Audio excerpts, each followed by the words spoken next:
Here's something you don't see very often. You gotta be somewhere pretty special to see that.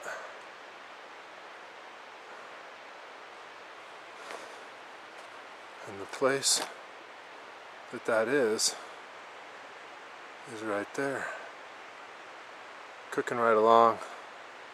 The sun's up there, so it will be hot soon.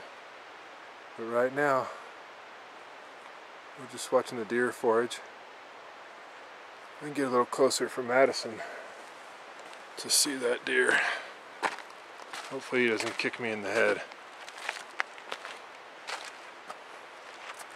Maybe if I call him like Casey did. Hey.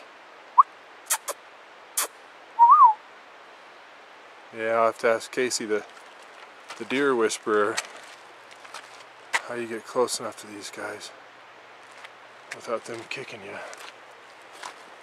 Alright, now he's spooked. He's like, yeah, I don't think I'm down with you, dude. Oh, there's the baby. Maybe I'm not supposed to walk towards the baby. Right there. How cool is that? Pretty high up there.